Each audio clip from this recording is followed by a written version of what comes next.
বিশ্বের ৩০ জন রাষ্ট্র ও সরকার প্রধান, প্রযুক্তি বিশ্বের টাইকুন সহ ৬,০০০ অতিথির অংশগ্রহণে সংযুক্ত আরব আমিরাতে শুরু হয়েছে ওয়ার্ল্ড গভর্নমেন্ট সামিট ২০২৫। ১১ ফেব্রুয়ারি দুবাইতে শুরু হওয়া এই সম্মেলনে উদ্বোধনী বক্তব্য দেন দেশটির মন্ত্রিপরিষদ বিষয়ক মন্ত্রী মোহাম্মদ বিন আবদুল্লাহ আল গারগাভি।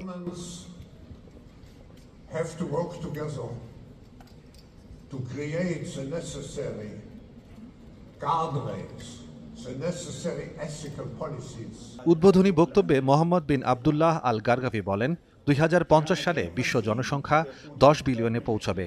এ সময় বিশ্বের ২০% এর বেশি মানুষ ৬০ বছর বয়সের ঊর্ধ্বে থাকবে, যা উন্নত স্বাস্থ্যসেবা ও সামাজিক নিরাপত্তা ব্যবস্থার প্রয়োজনীয়তা বাড়িয়ে দেবে।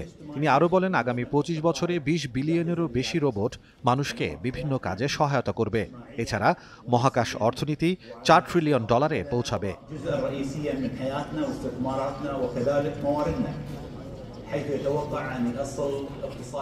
সিরিয়ার পররাষ্ট্রমন্ত্রী আসাদ আল শাইবানিও এই সম্মেলনে অংশ নিচ্ছেন। অন্যান্য অতিথিদের মধ্যে রয়েছেন আন্তর্জাতিক মুদ্রা তহবিল IMF এর ব্যবস্থাপনা পরিচালক ক্রিস্টালিনা জর্জিয়েভা, কুয়েতের প্রধানমন্ত্রী শেখ আহমদ আবদুল্লাহ আল আহমদ আল সাবাহ এবং পাকিস্তানের প্রধানমন্ত্রী শাহবাজ শরীফ।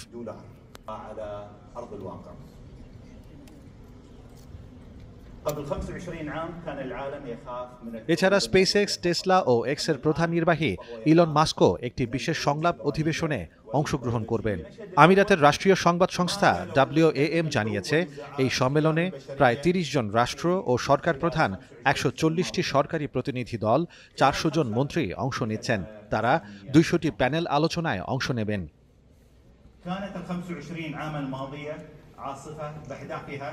সম্মেলনে শাসন ব্যবস্থা ও গুরুত্বপূর্ণ খাতগুলোর ভবিষ্যৎ প্রবণতা নিয়ে আলোচনা হবে, যার মধ্যে কৃত্রিম বুদ্ধিমত্তার যুগে সরকার ব্যবস্থা শীর্ষক একটি বিশেষ অধিবেশনও অন্তর্ভুক্ত রয়েছে।